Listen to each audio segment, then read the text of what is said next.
Good morning students. So welcome back to my channel. आज हम बहुत देर बाद आज अब आप सबके लिए एक नया वीडियो लेके आए हैं जहाँ पे हम मेज़र ऑफ डिस्पर्शन समझेंगे। ठीक है, इकोनॉमिक्स का ये 8वां नंबर चैप्टर है जहाँ पे आपको मेज़र ऑफ डिस्पर्शन समझने को मिलेगा। तो इस चैप्टर पे हम क्या क्या पढ़ेंगे, हम ये देखेंगे कि पहले हमने जो जो mean, median, mode, quartile deviation, percentile जो भी पढ़े थे उनमें से डिस्पर्शन या फिर वेरिएबिलिटी चेक करेंगे। समझ में आ रहा? अच्छा, अगर ना भी समझो फिर भी हम बोल रहे हैं कि इस चैप्टर पे हम मेजर ऑफ डिस्पर्शन पढ़ेंगे। ठीक है, और डिस्पर्शन है क्या चीज़, ये डिस्पर्शन है क्या चीज़, ये डिस्पर्शन है क्या चीज़। चलो धीरे धीरे एक एक करके पूरा चैप्टर को समझते हैं। जो जितना भी मेन टॉपिक्स हैं आज हम यहीं पे कवर करेंगे। इस चैप्टर पे आपको न्यूमेरिकल्स मिलेगा। हम न्यूमेरिकल शुरू करने से पहले आप लोगों को कुछ टिप्स एंड ट्रिक्स बता देंगे, आप प्लीज़ वो ज़रूर कर लीजिएगा, आपको न्यूमेरिकल्स बहुत इजी होगा। ठीक है, चलो। So major of dispersion. Dispersion क्या होता, क्या चीज़ है dispersion? What is dispersion? Dispersion means difference. Dispersion का मतलब क्या है? डिफरेंस। ठीक है, एक चीज़ से दूसरा चीज़ कितना सुंदर है, कितना डिफरेंसेस है, या फिर उसके मार्क्स और तुम्हारे मार्क्स के बीच में कितना व्यवधान है, कितना डिफरेंस है, वही डिस्पर्शन का मतलब क्या है? डिफरेंसेस। ओके, डिस्पर्शन का मतलब क्या है? फिर से डिफरेंसेस। सो वही डिफरेंसेस हम चेक करेंगे, या फिर कैसे चेक करना है स्टैटिस्टिक्स पे, वो हम इस चैप्टर पे देखेंगे। डिस्पर्शन जैसे कि देखो, मीन, मीन आपको निकालना है। सो मीन हमने जैसे कि पहले हमने मीन 3 मेथड से निकाला था। ठीक है, direct method, shortcut method, step deviation method, yes और नो। उसी तरह मीडियन भी हमने निकाला था, discrete series, individual series, continuous series में। ये हाँ ठीक है, वैसी तरह ही हमने मोड भी निकाला था, उसी तरह हमने क्वार्टाइल भी निकाला था। ठीक है, अच्छा। सो यहाँ पे हम क्या दिखाएंगे कि हम जैसे कि फॉर एग्जांपल पकड़ लो, जैसे कि फॉर एग्जांपल पकड़ लो मीन, हमने क्या निकाला? मीन। सो मीन आपका मीडियन से कितना डिफर कर रहा है, मीन आपका मीडियन से कितना डिफर कर रहा है। ठीक है, या फिर मीन का वैल्यू जो है, मीन, मीडियन, ये तीनों वैल्यू आपस में कितने डिफर में है, कितने डिफरेंस में है। सो इन तीनों के बीच में अगर जब हम डिफरेंस चेक करेंगे, इसे हम क्या कहेंगे? इसे हम कहेंगे dispersion. We are checking the dispersion, या फिर we are checking the differences between these all values. Okay okay, so now please read the definition along with me. Okay, and then again we will be going through the definition, or we'll going through the understanding concepts of dispersion. Okay, so chalo, so measure of dispersion. Dispersion is a statistical measure which shows the scatteredness. क्या बोल रहा है? scatteredness, कितना कितना दूरी है एक दूसरे के बीच में। ठीक है, scatteredness of the values of the items of a series, किसी सीरीज में एक वैल्यू दूसरे वैल्यू से कितना ज़्यादा है, कितना डिफर कर रहा है, कितना छोटा है, वही चेक करना है हमें इस चैप्टर पे मेजर ऑफ डिस्पर्शन पे। ठीक है, समझ में आया? Dispersion in the simple sense, dispersion का मतलब है डिफरेंसेस बिटवीन टू वैल्यूज और to or more than to values. Okay, अच्छा नेक्स्ट। अब इसका ये निकाल के हमें फ़ायदा क्या होगा, डिस्पर्शन का फ़ायदा क्या है हमें। ठीक है, अब देखो मीन आपको क्या दे रखा है? मीन का वैल्यू दे रखा है। ठीक है, अब ये मीन जो वैल्यू निकाला है वो मीडियन से कितना अलग है। ठीक है, मीडियन से कितना अलग है? अगर मीडियन से अलग जितना है, अगर पकड़ लो 2 3, तो हम बोल सकते हैं कि हाँ मीडियन वैल्यू ठीक है, अप्रोप्रिएट है, उतना ही, उतना डिफरेंसेस नहीं है, थोड़ा बहुत है, थोड़ा बहुत है तो चलेगा, पर ज़्यादा होगा तब हमें क्या पता चलेगा कि हाँ हमने कहीं पे कैलकुलेशन पे कहीं पे गलत किया है। फॉर एग्जांपल पकड़ लो, फॉर एग्जांपल पकड़ लो, हमारा आंसर आना था 50, पर हमने आंसर निकाला है 48। इसका मतलब क्या हो रहा है?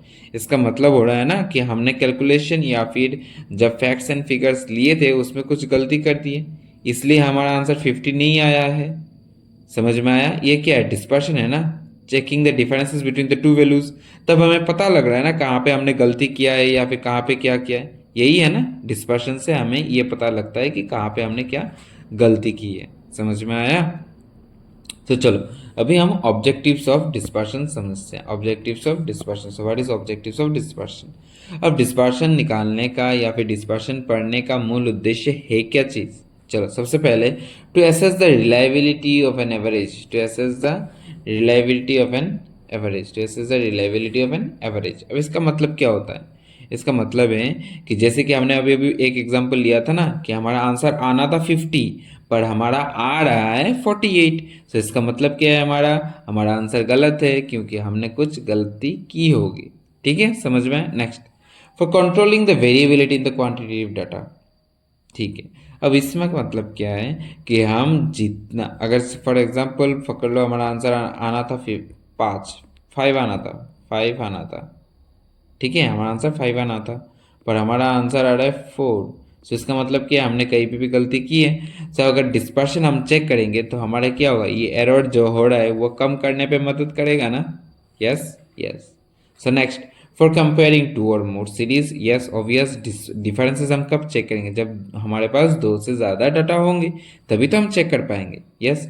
Next, for use facilitating the use of other statistical measures. Okay, now come to the main points where the student get often confused। ज़्यादातर बच्चे यहीं पे confuse हो जाते हैं, यहाँ तक कि बड़े बड़े लोग भी confuse हो जाते हैं। चलो, types of major of dispersion. Major of dispersion के दो तरीके होते हैं, एक होता है आपका एब्सोल्यूट मेजर्स, दूसरा आपका होता है रिलेटिव मेजर्स।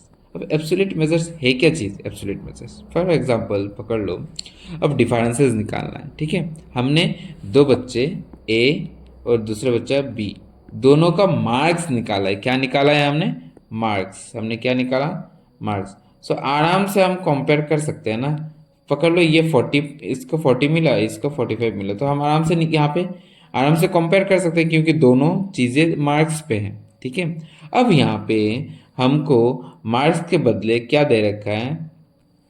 फॉर एग्जाम्पल ए, जो स्टूडेंट ए है उसका एज दे रखा है 12, उसका एज क्या दे रखा है? 12, और बी का मार्क्स दे रखा है 40। अब इन दोनों डाटा को हम कैसे कंपेयर कर सकते हैं? बोलो, कोई कंपेयर कर सकते हैं? नहीं ना। तो इसका मतलब क्या होता है? एब्सोल्यूट मेजर्स आपका क्या चेक कर रहा है? एब्सोल्यूट मेजर्स वो बोल रहा है कि मैं उन सब डाटा को कंपेयर कर सकता हूँ जो एक ही यूनिट पे होगा, या फिर मार्क्स तो मार्क्स होना चाहिए, या फिर अगर परसेंटेज है तो परसेंटेज, या फिर कुछ और, तो ऐसे ही एक में रहना है। जैसे कि अगर फॉर एग्जाम्पल रुपीज़, तो रुपीज़ में ही हमें करना पड़ेगा। अगर किलोग्राम से हमें कंपेयर करना है तो किलोग्राम से किलोग्राम्स के बीच में और कोई डाटा नहीं आ सकता। अगर आएगा तो एब्सोल्यूट मेजर अप्लाई नहीं हो पाएगा। समझ में आया? समझ में आया? ओके, सो अभी एब्सोल्यूट मेजर्स थोड़ा डेफिनेशन देख लो। The measure of dispersion which are expressed in terms of single units. अच्छा, यहाँ पे गलती हुआ है, in terms of single unit of a series, in terms of single unit of a series are called absolute measures। For example कई data दे रखा है rupees में, तो आपका ये आंसर क्या हो जाएगा? रुपीज़। और अगर कई डाटा टॉन्स पे दे रखा है तो सब कुछ टॉन्स पे ही रहेगा, तब आप कंपेयर करने पे भी आसान होगा ना। अगर कई डाटा आपको किलोग्राम में दे रखा है और किसी डाटा आपको टॉन्स पे दे रखा है तो आप कंपेयर कर सकते हो आसानी से? नहीं ना, आपको भी दिक्कत होगा। तो एब्सोल्यूट मेजर्स हमेशा सिंपल टर्म्स, एक ही टर्म पे कंपेयर किया जा सकता है। अगर किलोग्राम पे है तो किलोग्राम, अगर रुपीज़ पे है तो रुपीज़, अगर टॉन्स पे है तो टॉन्स। समझ में? Next, relative measures. अब रिलेटिव मेजर्स में समझो। रिलेटिव मेजर्स में क्या होता है? फॉर एग्जांपल पकड़ लो, हमने दो लोगों का, for example A and B दोनों का कमाई मीन्स इनकम हमने कंपेयर किया है। ए क्या करता है? ए ₹40 उसे अर्न करता है और बी डॉलर पकड़ लो 10 अर्न करता है। अब दोनों को तो एब्सोल्यूट मेजर में तो कंपेयर कर नहीं सकते क्योंकि एक तो है रुपीज़ में, दूसरा है डॉलर। तो एब्सोल्यूट मेजर पे आप इसे कंपेयर नहीं कर सकते। हाँ, पर आप रिलेटिव मेजर में कंपेयर कर सकते हो। फॉर एग्जांपल ए का इनकम बढ़ा है, फॉर एग्जांपल पकड़ लो 2% से 2%, और बी का भी इनकम बढ़ा है पकड़ लो 4%, तब हम कंपेयर कर सकते हैं ना। तो देखो, दो डिफरेंट डाटा था, हमने क्या किया? एक चीज़ में कन्वर्ट किया, किस में? परसेंटेज पे, तभी हम कंपेयर कर पा रहे हैं। ठीक है। या फिर आप ऐसे भी बोल सकते हो कि 40 बढ़ के कितना हुआ और $10 बढ़ के कितना हुआ, दोनों अलग अलग है, एक पे रुपीज़ है और दूसरे पे डॉलर है, सो दोनों यूनिट्स अलग है, तो आप एब्सोल्यूट मेजर पे कंपेयर नहीं कर सकते। तब आप क्या अप्लाई करोगे, तब आप रिलेटिव मेजर अप्लाई करोगे। रिलेटिव मेजर का मतलब क्या है, आपके पास अगर दो से ज़्यादा यूनिट्स दे रखते हैं तो आप ये मेथड्स अप्लाई कर सकते हो। फॉर एग्जाम्पल अभी देखो यहाँ पे डेफिनेशन देख लो, relative measures of dispersion are calculated as a percentage on the coefficients of the absolute measure of dispersion. It is used to compare the dispersion between two statistical unit. समझ में आया? दो स्टेटिस्टिकल सीरीज में अगर आपको compare करना है, दो अलग अलग हैं, दो यूनिट अलग अलग हैं, किसी में किलो दे रखा है, किसी में ग्राम दे रखा है, किसी में टॉन्स दे रखे हैं, तब अब आप कौन से मेजर अप्लाई करोगे, तब आप रिलेटिव मेजर अप्लाई करोगे। समझ में आया? एब्सोल्यूट मेजर कब अप्लाई करना है आपको, जब आपके पास सिंगल यूनिट्स होंगे, या फिर मीटर पे दे रखा है तो डाटा सब मीटर पे होंगे, या फिर टॉन्स पे दे रखा है तो टॉन्स, रुपीस पे दे रखा है तो रुपीस। ऐसा नहीं है कि रुपीस और डॉलर, रुपीस और मीटर, ऐसा भी नहीं, ठीक है। अच्छा, सो जैसे कि यहाँ पे हमने एग्जाम्पल भी दे रखा है, to compare the dispersions of income in India with those in USA. India और यूएसए का इनकम अगर कंपेयर करना है तो हम कौन सा मेथड्स अप्लाई करेंगे, रिलेटिव मेथड्स पे, ठीक है। चलो चलो बच्चों, पहले हम देख लेते हैं डिफरेंसेस। अगर आपको डिफरेंसेस उतना भी याद नहीं आया होगा, फिर भी हम आपके लिए यहाँ पे दो डिफरेंसेस लिख रखे हैं। जैसे कि देखो, absolute measures expressed in same units, क्या है मैंने अभी बोला, एब्सोल्यूट मेजर्स कौन से, सेम यूनिट पे कंपेयर करता है। Where is relative measures variability of data in terms of some relative value, किसी एक रिलेटिव वैल्यू में कन्वर्ट करके आपको कंपेयर कर देगा। जैसे कि फॉर एग्जाम्पल पकड़ लो मार्क्स और एजेस। सो हमने देखा कि मार्क्स उसका 2% पे बढ़ा है, पर एज उसका 4% पे बढ़ा है, ठीक है। सो यहाँ पे क्या हुआ है, हमने कॉमन सम रिलेटिव वैल्यू कौन सा है, परसेंटेज पे कन्वर्ट किया है, ठीक है। Next, absolute measures are used on one set of statistical data. So absolute measure कब आप यूज कर सकते हो, जब आपके पास एक स्टेटिस्टिकल डाटा दे रखेगा, और उसी टाइम आपको रिलेटिव मेजर्स कब अप्लाई करना है, जब आपको दो से ज़्यादा स्टेटिस्टिकल डाटा दे रखा होगा, ठीक है। Okay, next, methods of measuring dispersion, methods of measuring dispersion। so methods of measuring dispersion क्या क्या है, सबसे पहले देखो methods of limit। लिमिट का मतलब क्या है, यहाँ पे आपको लिमिट दे रखेगा, पहला ऊपर सबसे हाईएस्ट आपको दे रखेगा, और सबसे लोएस्ट भी आपको दे रखेगा। आपको क्या करना है, दोनों का लिमिट चेक करना है और कौन सा कितना है ये आपको देखना पड़ेगा। सो देखो एक चीज़ यहाँ पे देखो, सो मेथड्स ऑफ लिमिट्स में आपको क्या मिलता है, सबसे पहले रेंज, दूसरा इंटर क्वार्टाइल रेंज, तीसरा परसेंटाइल रेंज। अब समझो, रेंज हमने ये देखा था, पहले टेबल पे देखा था, लोअर क्वार्टाइल और हाईएस्ट क्वार्टाइल और लोएस्ट क्वार्टाइल के बीच में जो डिफरेंसेस है वही आपका रेंज होता है। आप प्लीज़ ये चैप्टर अगर आपको आसान बनाना है तो आप एक बार टेबुलेशन के चैप्टर पर जाइएगा, मीन मीडियन मोड, ये तीनों पहले कंप्लीट कर लीजिएगा, तभी आप ये एक्सरसाइज जो है, इसका एक्सरसाइज जो है वो आप कर सकते हो। मैं बार बार बोल रहा हूँ, इस चैप्टर का अगर आपको न्यूमेरिकल्स अच्छी तरह से करना है तो प्लीज़ प्लीज़ प्लीज़ पहले चैप्टर के जितने की न्यूमेरिकल्स थे, मीन मीडियन मोड क्वार्टाइल्स जो हमने करवाया था आप सबको, वो प्लीज़ एक बार देखिएगा, प्लीज़ एक बार देखिएगा, नहीं तो ये चैप्टर आपको समझ में नहीं आएगा, क्योंकि यहाँ पे जितने भी न्यूमेरिकल्स हैं वो आपके पहले चैप्टर से रिलेटेड है, ठीक है। रेंज, जैसे हमने बोला, रेंज का मतलब क्या होता है, लोएस्ट लिमिट या फिर lower limit and upper limit, दोनों के डिफरेंस जो है वही आपका रेंज होगा, ठीक है। Next, inter quartile range. So inter quartile range ये है आपका, हमने जो Q3 पिछले चैप्टर पे हमने Q3 निकाला था ना, आपको सबको याद होगा शायद, Q3 Q1 ये दोनों निकाला था, इन दोनों के बीच में जो डिफरेंसेस हैं वही आपका इंटर क्वार्टाइल रेंज हो जाएगा, ठीक है।